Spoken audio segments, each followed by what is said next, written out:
อความนอบน้อมจงมีแด่พระรัตนตรัยเจ้าสามประการ พระรัตนตรัยองค์ที่หนึ่งคือพระพุทธเจ้า พระรัตนตรัยองค์ที่สองคือพระธรรมเจ้า พระรัตนตรัยองค์ที่สามคือพระอริยสังฆเจ้าข้าพระพุทธเจ้าขอเคารพนอบน้อมกราบไหว้แตบไตรไวยสาคุณพระรัตนตรัยเจ้าถึงสามประการด้วยความเคารพสักการะเป็นอย่างยิ่งขอถวายความเคารพพระมหาเถรานุเถระเจ้าคณะพระสังฆาธิการครูบาอาจารย์ตลอดถึงพระภิกษุหนุ่มสามเณรน้อยจุตนจุองค์ขอเจริญพรศรัทธาญาติโยมนักศีลนักบุญผู้ที่กำลังรับฟังรายการทุกท่านต่อจากนี้ไปอาตมาภาพพระครูปริยัติกิจจาภิวัตรสำนักวัดพระสิงห์อำเภอเมืองจังหวัดเชียงใหม่ก็จะได้น้อมนำเอาสาระธรรม คติธรรมชาดกธรรมในต่างพระพุทธศาสนามามอบเป็นธรรมบรรณาการอาหารใจคือกับท่านสาธุชนได้พินิจพิจารณาถึงเรื่องราวต่างๆ อันจะก่อให้เกิดความรู้ความเข้าใจที่ถูกต้องอันก็จะก่อให้เกิดสติปัญญาปารมีธรรมจะได้น้อมนำมาประพฤติปฏิบัติ เมื่อได้ประพฤติปฏิบัติในสิ่งที่เป็นพระสัทธรรมคำสอน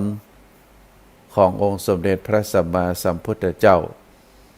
ก็จะก่อให้เกิดเป็นความสุขตึงตั้งกายและก็ตั้งใจซึ่งหมู่เฮาตันทั้งหลายก็มีความมุ่งหมายปรารถนาที่จะให้ชีวิตของหมู่เฮานั้นเป็นชีวิต ที่มีความสุขเป็นชีวิตที่มีความร่มเย็น เป็นชีวิตที่อยู่ภายใต้ร่มเงาพระพุทธศาสนาก็จะก่อให้เกิดขึ้นมีในชีวิตของเฮาอย่างแท้จริงเมื่อทุกคน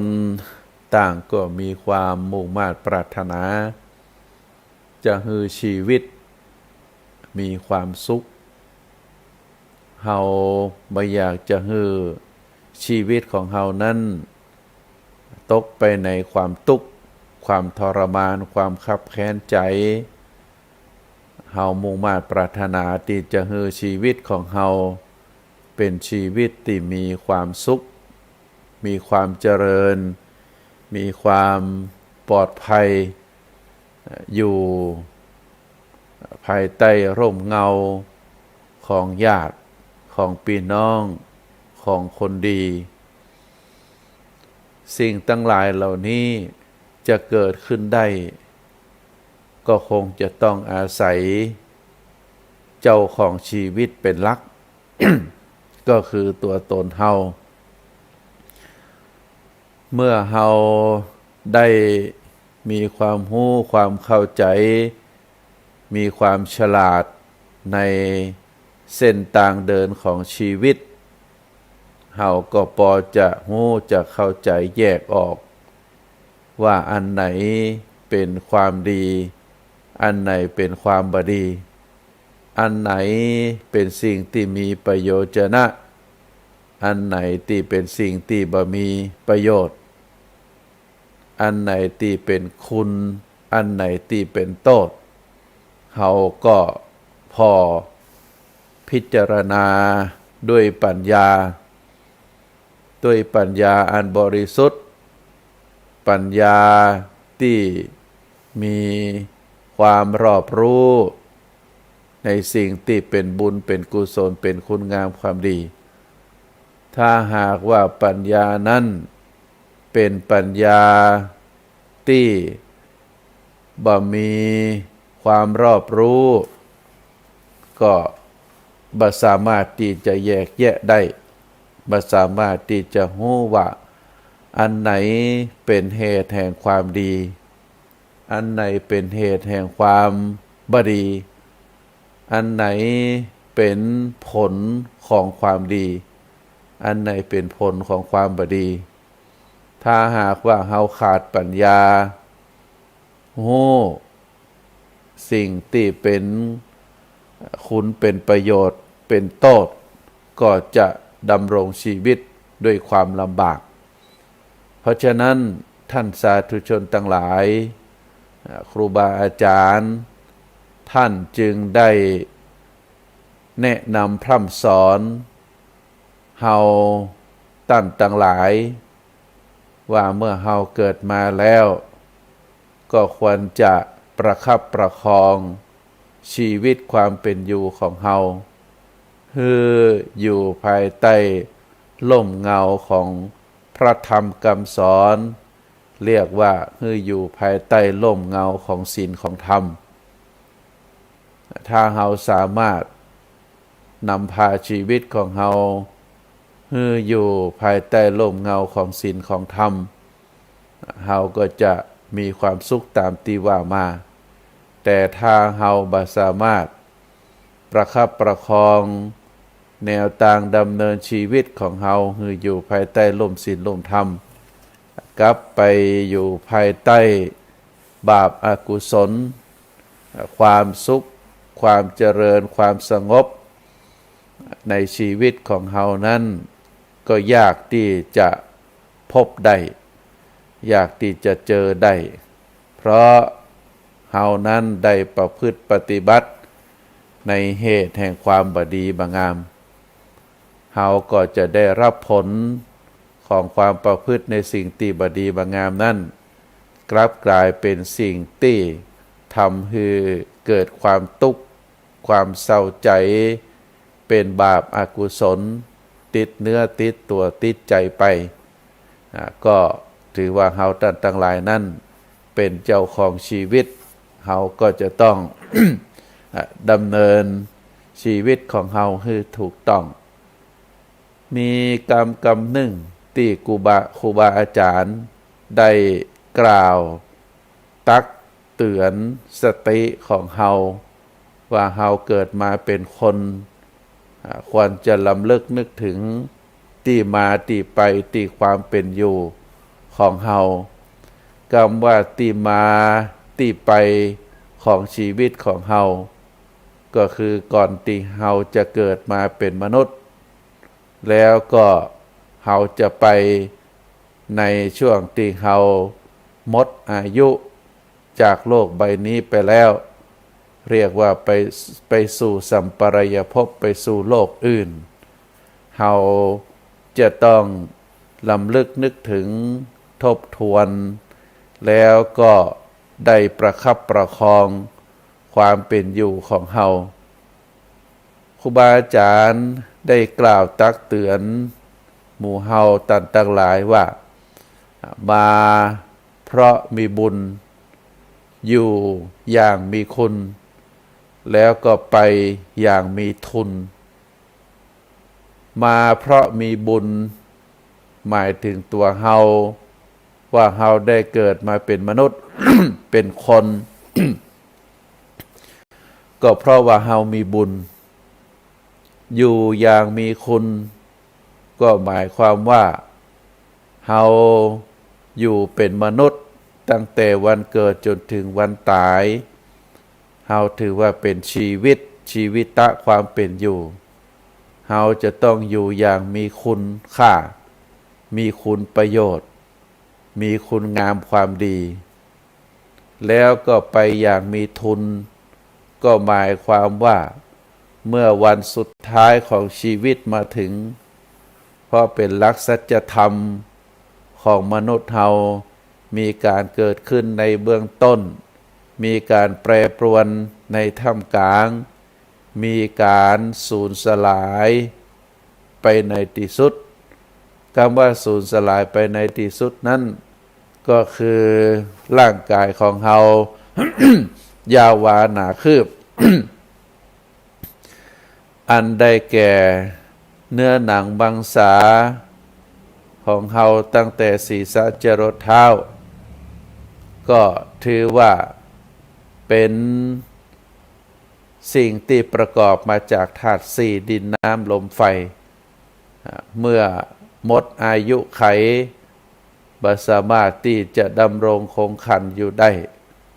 ก็จะสูญสลายเรียกว่าดับสูญสลายไปในที่สุด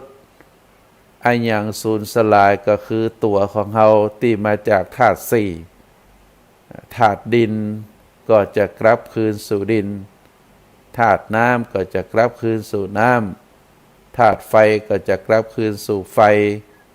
ธาตุลมก็จะกลับคืนสู่ลมเมื่อทุกสิ่งทุกอย่างเป็นไปตามหลักอนิจจังก็คือความบ่เที่ยงแท้แน่นอนก็จะเหลือแต่จิตดวงวิญญาณของเฮาเรียกว่าจุติจิตจิตที่เคลื่อนออกจากร่างกายยาวาหนาคืบนี้ ก็เรียกว่าเฮาไปนะคือไปจากโลกนี้สู่ปรโลกก็คือโลกอื่นเพราะฉะนั้นการที่เฮาไปสู่ปรโลกหรือโลกอื่นนั้นเฮาในฐานะที่ยังมีชีวิตอยู่เฮามีสติเฮามีความรู้เฮามีปัญญาก็จะต้องเสาะหาเสบียงติดตามตัวเฮาไปเป็นทุนรอนเป็นทุนติดตัวเฮาไปเพราะฉะนั้นคำว่ามาเพราะมีบุญอยู่อย่างมีคุณไปอย่างมีทุนเพราะฉะนั้นคำว่าทุน หรือเสบียงอันไปสู่ปรโลกภายหน้านั้นก็คือบุญกุศลเท่านั้นท่านสาธุชนเฮามีบุญมีกุศลเป็นเสบียงไปหน้าหรือถ้าบุญกุศลเฮาน้อยก็จะเป็นบาปอกุศลเป็นเสบียงเป็นต้นทุนติดตามไปทุกคนเฮาก็คงบ่อยากจะได้บาปอกุศลติดตัวเฮาไปเฮาอยากจะได้บุญกุศลเพราะว่าการที่เฮาจะมีต้นทุนไปสู่ปรโลกภายหน้านั้นก็ถือว่าเป็นเหตุที่เฮาจะต้องไปเกิดเรียกว่าไปปฏิสนธิตราบใดที่ตัวเฮาทั้งหลายยังมีกิเลสความโลภความโกรธความหลงอยู่ตราบนั้นจิตของเฮาก็ยังจะต้องเดินทางเฮาเรียกว่าสังสารวัฏมีการเกิดการตายการเกิดการตายเมื่อเกิดแล้วก็จะต้องตายเมื่อตายแล้วก็จะต้องเกิดถ้าหากว่าเฮาบ่สามารถที่จะตัดเป็นเหตุแห่งการปิกมาเกิดแห่งก็คือกิเลสอกุศลความโลภความโกรธความหลงออกจากจิตใจของเฮาได้ซึ่งองค์สมเด็จพระสัมมาสัมพุทธเจ้าพระพุทธองค์ได้ตรัสสอนไว้ว่าเฮาจะต้องพยายามตัดวงจรของการเกิดแก่เจ็บตายก็คือการตัดกิเลสเมื่อเฮามีกิเลสก็จะมีกรรมได้กระทำกรรมเมื่อเฮาได้กระทำกรรมก็จะมีผลของกรรมเฮาเรียกว่าวิบากเพราะฉะนั้นตราบใดที่เฮายังมีกิเลสทำกรรมมีผลของกรรมคือวิบากอยู่ตราบนั้นเฮาก็บ่สามารถที่จะหลุดพ้นจากการเกิดแก่เจ็บตายได้แต่ถ้าหากคนใดท่านใดที่มีความมุ่งมั่นปรารถนาที่จะหลุดพ้นจากกิเลสเข้าสู่นิพพานซึ่งเป็นเป้าหมายสูงสุดในทางพระพุทธศาสนาโดยความมุ่งมานะพยายามก็ถ้าทำได้ก็จะตัดวงจรของการเกิดแก่เจ็บตายเรียกว่าการตัดกิเลสออกจากจิตจากใจเป็นดวงจิตที่บริสุทธิ์ เป็นดวงจิตของพระอรหันต์ที่บ่ต้องปิกมาเกิดแฮมเพราะฉะนั้นท่านสาธุชนทั้งหลายเกิดมาเพราะมีบุญอยู่อย่างมีคุณแล้วก็ไปอย่างมีทุนเป็นสิ่งที่เฮาทำได้ที่ว่าเฮาเกิดมาเพราะมีบุญนั้นเฮาเกิดมาเป็นคนเป็นมนุษย์โลกมนุษย์ถือว่าเป็นสุคติภูมิเป็นภพภูมิที่ดีคนที่จะเกิดในสุคติภูมิก็แสดงว่าจิตตดวงวิญญาณของท่านนั้นเป็น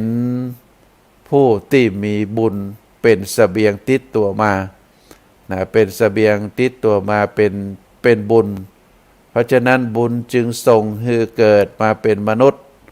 มนุษย์นั้นเป็นภพภูมิที่ดีเป็นสุคติภูมิเป็นเบื้องต้นสูงจากมนุษย์เฮาก็จะเป็นสวรรค์เป็นเหล่าเทวดาสูงกว่าเทวดาสวรรค์ชั้นเทวดาก็คือพรหมเพราะฉะนั้นสามภพภูมินี้ถือว่าเป็นสุคติภูมิมนุษย์สวรรค์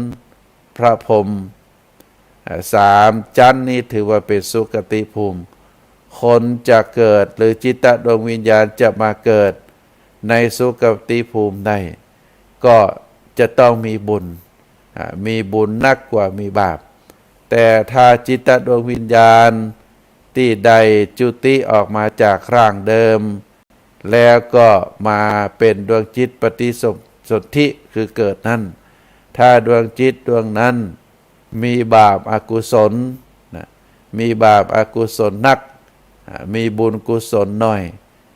ก็จะส่งให้ไปเกิดในทุกขติภูมิทุกขติภูมินั้นอันได้แก่ภพภูมิของสัตว์เดรัจฉานภพภูมิของเปรตของอสุรกายเพราะฉะนั้นท่านสาธุชนทั้งหลายก็เมื่อเฮายังมีชีวิตอยู่เฮาก็จะต้องประคับประคองชีวิตของเฮาจะต้องมีต้นทุนที่ดีก็คือโดยการอยู่ณปัจจุบันทำโลกปัจจุบันของเฮาทำวันนี้คือเป็นบุญเป็นกุศลเรียกว่าอยู่อย่างมีคุณก็คือคุณงามความดีประกอบคุณงามความดีกระทำในสิ่งที่เป็นบุญเป็นกุศลภายใต้ร่มเงาของพระพุทธศาสนาก็คือทานศีลภาวนาการฮือทานการรักษาศีลการเจริญจิตภาวนาฮือจิตใจสงบฮือจิตใจมีความเยือกเย็นอันนี้ก็ถือว่าเป็นแนวทางที่พระพุทธองค์ได้สอนไว้เนื่องจากว่าจิตของคนเฮานั้นเจ้าของจิตก็จะต้องดูแลรักษาความเป็นตัวเป็นตนของเฮานั้นประกอบไปด้วยสองส่วนที่หนึ่งก็คือส่วนร่างกายส่วนที่สองก็คือส่วนจิตใจซึ่งอาตมาก็ได้กล่าวอยู่ตลอดว่าความเป็นตัวเป็นตนเป็นนายนั้นนางนี้ที่เฮาได้สมมุติกันเรียกชื่อตัวตนที่ว่านั้นก็จะประกอบไปด้วยสองส่วนก็คือส่วนของร่างกายและก็ส่วนของจิตใจร่างกายนั้นเฮาจับต้องได้บางคนมีความเป็นคนสูงบางคนเป็นคนต่ำบางคนเป็นคนขาวบางคนเป็นคนดำอันนั้นเป็นส่วนที่เฮามองหันได้แต่ส่วนที่เฮามองหันบ่ได้ก็คือความรู้สึกนึกคิดเฮาเรียกว่าจิตถึงสองอย่างนี้จะต้องอาศัยซึ่งกันและกันร่างกายและจิตใจจะต้องอยู่ด้วยกันจะต้องอาศัยซึ่งกันและกันถ้าหากว่าร่างกายหมดลมหายใจไปหมดสภาพบ่สามารถที่จะดำรงคงขันได้จิตก็จะต้องออกจากร่างกายเราเรียกว่าจุติจิตคือจิตที่เคลื่อนออกจากร่างกาย เพราะฉะนั้นเมื่อร่างกายบ่มีจิตก็บ่สามารถที่จะอยู่ได้ทำได้ก็เป็นเพียงแต่ซากศพจิตก็เหมือนเดียวกันถ้าบ่มีร่างกายที่จะอยู่จะอาศัยจะสั่งให้ทำดวงจิตดวงนั้นก็เป็นสิ่งที่ไร้ตัวตนบ่สามารถจะบำเพ็ญบุญบำเพ็ญกุศลคุณงามความดีได้เพราะฉะนั้นต่างก็อาศัยซึ่งกันและกันเพราะฉะนั้นในส่วนของร่างกายยาวานาคืบเฮาใจร่างกายนี้ประกอบคุณงามความดีหรือใจร่างกายไปประกอบในสิ่งที่เป็นอกุศลกรรมเป็นบาปกรรมการที่ร่างกายไปทำคุณงามความดีก็ดีไปประกอบบาปอกุศลก็ดีก็เพราะว่าจิตเป็นตัวสั่งจิตสั่งให้ร่างกายทำเพราะก็ถือว่าเฮาในฐานะที่เป็นเจ้าของดวงจิตเป็นส่วนสำคัญร่างกายจะทำกรรมที่อู้ก็เพราะว่ามาจากจิตสั่งจิตจะมีต้นทุนที่ดีมีพื้นฐานที่ดีเมื่อพื้นฐานจิตดวงนั้นเป็นดวงจิตที่มีพื้นฐานดีได้รับการศึกษาได้รับการอบรมอยู่ภายใต้ศีลภายใต้ธรรมก็ทำให้เจ้าของหมายถึงร่างกายก็จะกระทำแต่สิ่งที่ดีแต่สิ่งที่ดีแต่ถ้าหากว่าดวงจิตดวงนั้นเป็นดวงจิตที่อยู่ภายใต้บาปอกุศลถูกกิเลสความโลภความโกรธความหลงครอบงำดวงจิตดวงนั้นก็จะสั่งให้ร่างกายไปทำในสิ่งที่บดี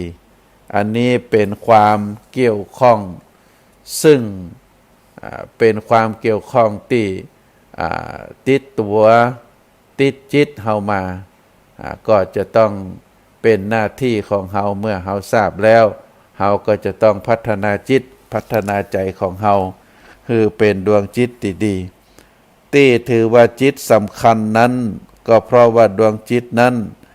เป็นที่รวมของความรู้สึกเป็นที่รวมของความรู้สึกความจำได้หมายรู้ความนึกคิดและก็ความรู้ความเข้าใจทุกอย่างซึ่งเป็นศูนย์รวมของความรู้สึกความจำความนึกคิดและก็ความรู้ความเข้าใจทุกอย่างมีสภาพที่อ่อนไหวเราเรียกว่าเป็นเดิมจิตของทุกดวงนั้นจะมีสภาพเป็นประภัสสรคือพุทธพองบาคุณมัวมาตั้งแต่เดิมแปลว่าต่อมาดวงจิตนั้นบประภัสสรเป็นดวงจิตที่เศร้าหมองเป็นดวงจิตที่ขุ่นมัวก็เพราะมีสิ่งอื่นเข้ามาเกาะกลุ่มเกลือกกลัวที่ว่าเข้ามาเกาะกลุ่มเกลือกกลัวนั้นก็คือกิเลสตัณหาอารมณ์ต่างๆนั่นเองท่านเปรียบจิตเหมือนกับน้ำที่อยู่ในภาชนะหรือแก้วนั้นเป็นน้ำใสมองทะลุไปจากด้านหนึ่งแหบไปแหมด้านหนึ่งได้ก็เพราะว่าน้ำนั้นใสแต่ต่อมาน้ำในภาชนะนั้นกลับกลายเป็นน้ำแดงผ่องน้ำดำผ่องก็เพราะว่าน้ำนั้นมีสีมาผสมเนี่ยนี้เป็นตัวอย่างเมื่อสีมาผสมน้ำก็จะกลายเป็นน้ำสีนั้นๆไปอาจจะเป็นสีเขียวสีแดงสีเหลืองสีดำแล้วแต่สีเข้ามาผสมใจของเฮาก็เหมือนเดียวกันนะศรัทธาญาติโยมใจของเฮานั้นเดิมนั้นแจ่มใสแต่เมื่อใจดวงนั้นถูกกิเลสตัณหาอารมณ์เข้ามาเกาะกลุ่มเกลือกกลัว ก็ความประพัดสอนก็คือความผ่องใสของจิตดวงนั้นก็จะถูกบดบังไปนะถูกบดบังไปเพราะจิตนั้นถูกความฮักความโลภความโกรธความหลงเข้ามาเกาะกลุ่มก็ทำให้จิตดวงนั้นกลัดกลุ่มไปด้วยตัณหาราคะความกำนัดนะอันนี้ก็เพราะว่ามีความฮักเข้ามาเกาะกลุ่มคราวใดจิตถูกความโลภะเข้าเกาะกลุ่มจิตก็จะกระวนกระวายกระเสือกกระสนอยากแต่จะได้อยากแต่จะมีอยากแต่จะเป็นอันนี้ถือว่าที่อยากจะมีอยากจะเป็นอยากจะได้ก็เพราะว่าโลภะเข้าครอบคุมเวลาที่ดวงจิตหงอยเหงาเศร้าซึมหดหู่ท้อแท้บ่อยากจะทำอะไรอย่างสักอย่างนั่งเศร้าซึมบ่ได้ก็เพราะบ่อยากจะอยู่เป็นคนต่อไปก็แสดงว่าในเวลานั้นจิตถูกกิเลสตัณหาอารมณ์ต่างๆเข้ามามีบทบาทเข้ามามีควบคุมซึ่งก็จะแสดงออกอาการของจิตนั้นก็จะแสดงออกมาโดยเหตุนี้ท่านผู้รู้ก็จึงได้กล่าวว่าจิตนี้เป็นสภาพเดิมได้ยากละเอียดอ่อนยิ่งนักชอบแต่จะเลื่อนไหลไปตามอารมณ์ที่เข้ามาเกาะกลุ่มอยู่เสมออันนี้ก็เป็นสภาพของจิตตามหลักพระพุทธศาสนาเปิ้นได้กล่าวไว้เป็นลักษณะแบบนี้ท่านสาธุชนก็ลองพินิจพิจารณาถึงจิตของเฮาเป็นไปเหมือนที่ได้กล่าวมาก่อนว่ามีสิ่งที่เข้าไปเกาะกลุ่มทำให้จิตใจเศร้าหมองไปอาจจะเป็นตัณหาราคะความกำนัดเข้าเกาะกลุ่มความอยากความต้องการอยากจะมีอยากจะเป็นเข้าไปเกาะกลุ่มหรืออาจจะถูกความโกรธความโกรธเข้าไปเกาะกลุ่มก็ทำให้ดวงจิตนั้นเป็นดวงจิตที่ร้อนเป็นดวงจิตที่ขับแค้นเป็นดวงจิตที่ทำให้จิตใจบ่อยู่เป็นปกตินอกจากนั้นก็คือความหลงความมืดเมาความบ่รู้แจ้งความบ่เข้าใจก็ทำให้จิตใจเศร้าหมองเช่นเดียวกันครูบาอาจารย์ท่านผู้รู้นักปราชญ์ราชบัณฑิตท่านได้แนะให้คนเฮานั้นจะไปปล่อยให้จิตให้ใจล่องลอยไปตามความอยากความโลภความโกรธความหลงเฮาจะต้องควบคุมจิตของเฮาไว้ให้ได้วิธีการควบคุมจิตนั้นมีมากมายหลายประการแต่ที่เรียกรวมๆก็เรียกว่าการทำสมาธิซึ่งเป็นวิธีการที่จะควบคุมจิตให้ใจสติเป็นตัวซื่อคือทำสติให้มั่นคงตามดูจิตของตนอยู่ตลอดเวลาว่ากำลังมีความรู้สึกเป็นอย่างไรทำสติให้มั่นคงตามดูจิตของตัวเก่าอยู่ตลอดเวลาว่าจิตนั้นมีความรู้สึกเป็นจะใดกำลังคิดอะหยังกำลังหู้อะหยังดีหรือบ่ดีชอบหรือบ่ชอบจะใดอย่างนี้เป็นต้นการฝึกทำจิตใจให้เหมือนกับยามที่คอยเฝ้าบ้านคือจะต้องหู้อยู่เสมอว่าขโมยหรือสิ่งแปลกปลอมอะหยังกำลังเข้ามาในบ้านของตัวเก่าเมื่อความทุกข์เข้ามาที่ใจก็ฮู้ว่านี่คือทุกข์ เมื่อความหดหู่ท้อแท้ความผิดหวังความเศร้าเสียใจเข้ามาติดจิตก็ฮือฮู้ว่าอะหยังเป็นอะหยังควรฮือเข้ามามีอำนาจบังคับบัญชาจิตของเฮาก็หรือต้องกำจัดออกไปอย่างใดฝึกสติคือเกิดความเคยชินในเรื่องอย่างนี้ก็จะควบคุมจิตหรือควบคุมความรู้สึกนึกคิดต่างๆได้ไปอยู่ตลอดเมื่อการควบคุมจิตใจได้แล้วความสุขก็จะมีมาเพราะกิเลสตัณหาอารมณ์ต่างๆถูกเฮากำจัดออกไปหรือถูกปล่อยวางโดยสติที่รู้เท่าทันเหมือนน้ำที่สกปรกโดยสีต่างๆเมื่อถูกกำจัดความสกปรกออกไปน้ำก็จะกลายเป็นน้ำใสตามสภาพเดิมของตัวเก่าจิตใจของเฮาก็เหมือนเดียวกันจิตใจของเฮาก็เหมือนเดียวกันถ้าความโลภครอบง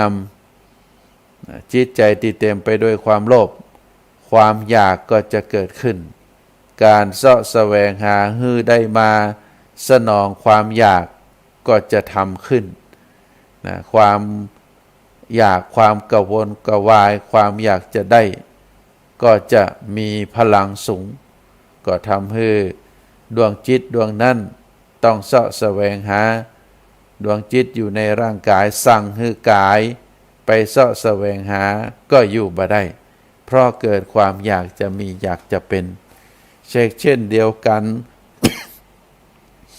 ถ้าดวงจิตดวงนั้นถูกความโกรธเข้าสิงก็ทำให้จิตใจคับแค้นจิตใจต้องการที่จะแก้แค้นจิตใจที่ผูกอาฆาตพยาบาทก็ถือว่าเหมือนเดียวกันในส่วนของความหลงก็เหมือนเดียวกันเรียกว่าความบ่รู้จริงความหลงเมื่อเข้าครอบครองดวงจิตดวงใดดวงจิตดวงนั้นก็จะสั่งให้ร่างกายไปทำตามความสนองด้วยความรู้เท่าบัดทันด้วยความรู้เท่าบ่รู้เท่าทันก็ทำให้ความเข้าใจนั้นเป็นความเข้าใจผิดในอย่างที่เฮาหันบางคนไปทำในสิ่งที่บ่ควรจะทำก็ทำให้เกิดความหลงก็เพราะว่ามีโมหะคือความบ่รู้แจ้งเข้าไปครอบครองก็ทำให้กรรมกรรมจาการกระทำเกิดจากดวงจิตครอบงำดวงจิตนั้นถูกโมหะครอบงำก็จะออกมาอย่างที่เฮาตั้งหลายบ่คิดว่าบ่น่าจะทำแต่ก็ทำไปแล้ว ความจริงแล้วท่านสาธุชนทั้งหลายความสุขในชีวิตนั้นหาได้บ่ยากถ้าหากรู้จักระวังรักษาจิตควบคุมจิตให้ดีโดยบ่ได้ไปยึดเกาะหรือยอมตกเป็นทาสของกิเลสตัณหาอารมณ์ต่างๆที่เกิดขึ้นบังคับจิตใจให้ปล่อยวางอันยังที่เข้ามาทำให้เกิดความทุกข์ความระทมขมขื่นเฮาก็ปล่อยก็วางความสุขก็จะเข้ามาแทนที่แต่ที่ทุกข์ระทมขมขื่นอยู่ทุกวันนี้ก็เพราะว่าจิตนั้นบ่ปล่อยวางอารมณ์ต่างๆที่เป็นเหตุให้ทุกข์ระทมนั่นเองเฮาบ่สามารถที่จะปล่อยจะวางจะสลัดอารมณ์ ที่เข้ามาเกาะกลุ่มจิตใจของเฮาอารมณ์ที่เข้ามาก็คือเป็นอารมณ์โกรธอารมณ์หลงอารมณ์โลภซึ่งก็เป็นเหตุให้เกิดความทุกข์ความระทมถ้าหากว่าเฮาปล่อยได้สลัดได้ให้จิตใจเข้าไปอยู่ในภายใต้อารมณ์เหล่านั้นคือความโลภความโกรธความหลงแล้วสุขก็จะเป็นความสุขจิตใจก็จะเป็นจิตใจที่มีความสุขความทุกข์ก็จะบ่สามารถที่จะเข้ามาก็กลุ่มจิตใจของเฮาได้ อันนี้ก็ถือว่าเป็นแนวต่างคำสอนที่ครูบาอาจารย์ได้สอนไว้ท่านสาธุชนทั้งหลายในประวัติของพระพุทธศาสนานั้น มีพระราชาแห่งแคว้นมคธซึ่งมีเมืองหลวงชื่อว่ากรุงราชคฤห์นั้นนามของพระราชานั้นก็คือพระเจ้าพิมพิสารพระเจ้าพิมพิสารนั้นได้ทรงพบกับพระพุทธเจ้าครั้งแรกหลังจากที่พระโพธิสัตว์ได้ออกแสวงหาโมกขธรรมซึ่งพระพุทธองค์นั้นได้บรรพชาอธิษฐานเพศเป็นบรรพชิต ที่ฝั่งแม่น้ำอโนมานาทีแล้วก็ได้เสด็จจาริกภิกษาหารที่กรุงราชคฤห์พระเจ้าพิมพิสารได้เลื่อมใสในจริยวัตรได้เสด็จเข้าเฝ้าแล้วก็ทราบความเป็นมาเป็นไปได้ทูลเชิญมอบความเป็นใหญ่ทั้งปวงให้แต่พระโพธิสัตว์นั้นปฏิเสธได้ตรัสว่ามหาบพิตรอาตมาบ่มีความต้องการทางด้านวัตถุกามหรือกิเลสกาม ได้แจ้งความประสงค์ว่าพระพุทธองค์นั้นพระองค์นั้นปรารถนาพระสัมมาสัมโพธิญาณอันยอดยิ่งก็คือการออกบวชพระราชาแม้จะทรงอ้อนวอนอยู่หลายประการก็บ่สามารถที่จะโน้มน้าวพระทัยของพระโพธิสัตว์คือเจ้าชายสิทธัตถะได้ดำริว่าการบรรพชิตรูปนี้คงจะเป็นพระพุทธเจ้าแน่นอนจึงได้ทูลว่าเมื่อใดพระองค์ได้เป็นพระพุทธเจ้าแล้วขอได้มาโปรดเสด็จมาโปรดในแว่นแคว้นของหม่อมฉันด้วยด่วนหลังจากที่ได้ตรัสรู้แล้วพระพุทธองค์พร้อมโดยภิกษุสงฆ์หมู่ใหญ่ก็เสด็จจาริกไปสู่กรุงราชคฤห์เพื่อเปลื้องปฏิญญาที่ได้ฮือไว้แก่พระเจ้าพิมพิสารพระพุทธองค์นั้นพร้อมด้วยหมู่ภิกษุได้ประทับอยู่ในส่วนตาลเขตกรุงราชคฤห์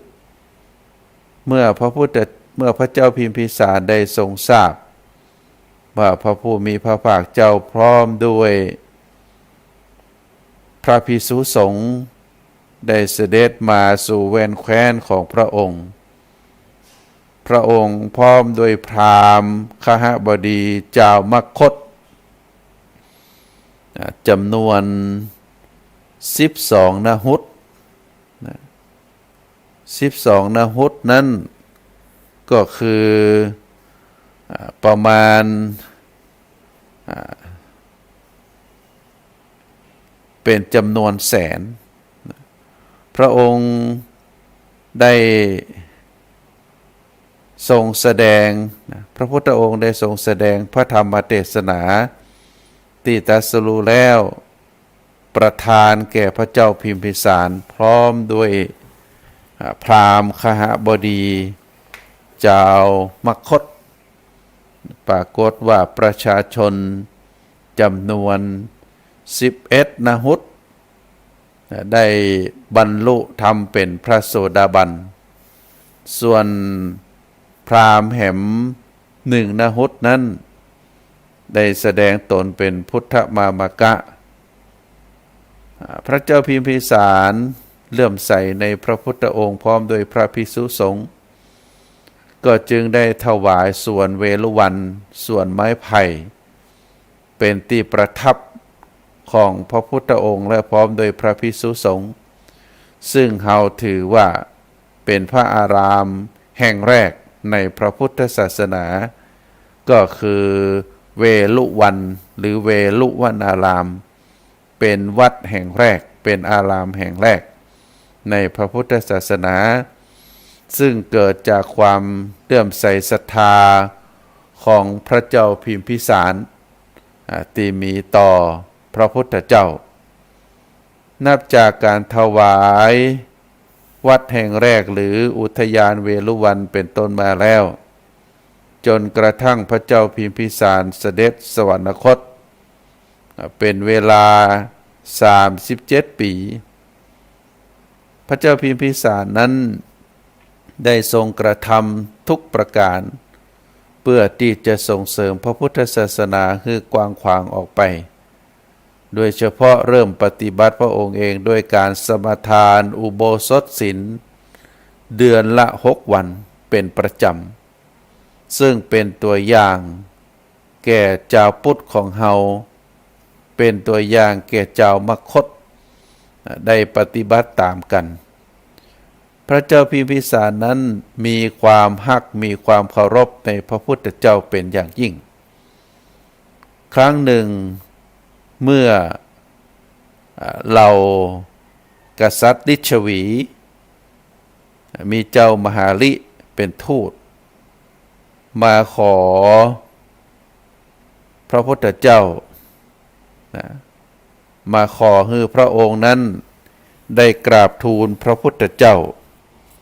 เพื่อเสด็จไปโปรดเจ้ากรุงเวสาลีเมืองเวสาลีนั้นเกิดข่าวยากหมากแพงอาหิวาตกโลกเกิดขึ้นเจ้าเมืองล่มตายเป็นจำนวนนักเจ้าลิชวีก็ได้ขอพระเจ้าพิมพิสารได้กราบทูลพระพุทธเจ้าเพื่อเสด็จไปโปรดเจ้ากรุงเวสาลีพระเจ้าพิมพิสารมีพระดำรัสให้เจ้าพนักงานเพียวทางต่างที่พระพุทธเจ้าจะเสด็จจากกรุงราชคฤห์ไปยังแม่น้ำฝั่งแม่น้ำคงคาเป็นระยะเวลาเป็นระยะทาง80 กิโลหรือ5 โยชน์จัดสถานที่พักระหว่างต่างทุกระยะในต่าง1 โยชน์หรือ16 กิโลพร้อมทั้งโปรยข้าวตอกดอกไม้ตลอดระยะทางใช้เวลาในการเดินทาง5 วันพระเจ้าพิมพิสารตามเสด็จไปส่งพระพุทธเจ้าจนถึงแม่น้ำคงคาและยังเสด็จตามลงไปจนกระทั่งบริเวณน้ำนั้นลึกถึงพระศอกก็คือถึงคอแล้วก็เสด็จกลับขึ้นฝั่งรับสั่งให้ตั้งพระพลาที่ประทับณบริเวณนั้นคือฝั่งแม่น้ำนั้นรอเวลาที่พระพุทธเจ้าจะเสด็จกลับมาเฮาจะหันว่าพระเจ้าพิมพิสารนั้นเป็นผู้มีพระหทัยคือจิตใจเลื่อมใสในพระพุทธศาสนาอย่างแท้จริงแล้วก็มีความเคารพมีความรักในพระพุทธเจ้าเพราะถือว่ามีวัยใกล้เคียงกันแล้วก็มีความเลื่อมใสในพระรัตนตรัยคือพระพุทธพระธรรมพระสงฆ์อย่างแท้จริงเราจะหันว่าได้พบพระพุทธเจ้าครั้งแรกตอนนั้นพระพุทธองค์ยังไม่ได้เป็นพระพุทธเจ้าคือยังไม่ได้ตรัสรู้เตื้อได้ออกบวชครั้งแรกก็รู้ว่าพระพุทธเจ้าออกบวชแล้วก็เชิญชวนมาเป็นพระราชาในแว่นแคว้นของพระองค์ก็คือกรุงราชคฤห์แคว้นมคธเมื่อพระพุทธเจ้าหรือเจ้าชายสิทธัตถะในขณะนั้นทรงปฏิเสธก็โดยความผูกพันก็ได้กล่าวไว้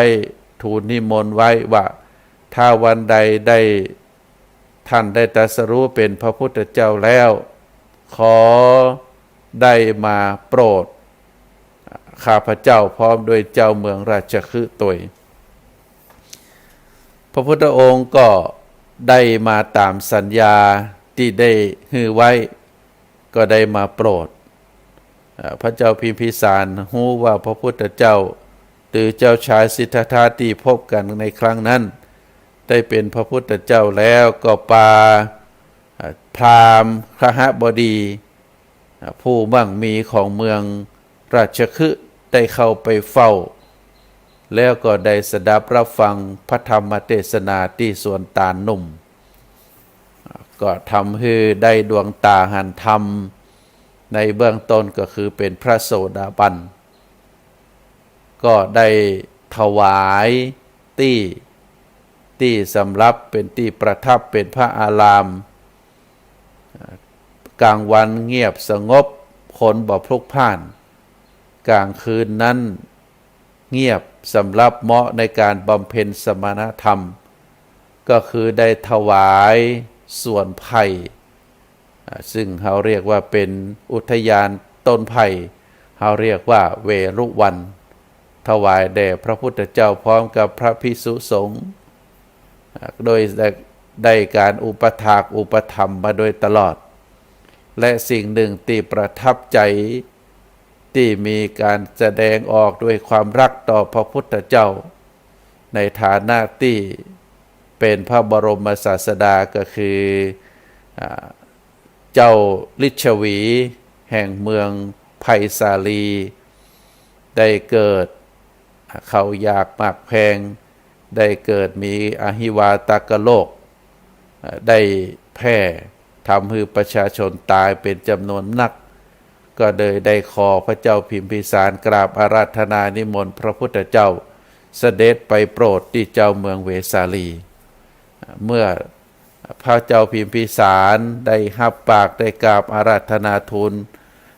กราบทูลพระพุทธเจ้าอาราธนาพระพุทธเจ้าไปพระพุทธเจ้าก็รับปากแล้วก็เสด็จไปแต่ด้วยความฮักด้วยความรับผิดชอบต่อการเสด็จของพระพุทธเจ้าพระเจ้าพิมพิสารก็ฮือคนทั้งหลายได้เพียวทางต่างการเสด็จของพระพุทธเจ้าในครั้งนั้นจากกรุงราชคฤห์ไปยังฝั่งแม่น้ำคงคาเป็นระยะเวลาต่างถึง15โยชน์15โยชน์ก็80กิโลประมาณ80กิโลก็ได้เพียวทางต่างได้ทูลเชิญพระพุทธเจ้าเสด็จด้วยความสะดวกสบายแล้วจำเป็นที่จะต้องข้ามฝั่งแม่น้ำคงคาไปแห่งฝั่งหนึ่งไปเมืองไวสาลีพระพุทธเจ้าก็ได้เสด็จลงแพนะสมัยนั้นยังบ่ได้สร้างสะพานก็ได้สร้างแพพระเจ้าพิมพิสารนะก็ได้คือต่อแพโดยความเข้มแข็งคือ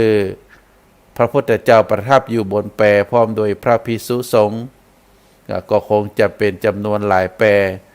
แล้วก็พระองค์เองก็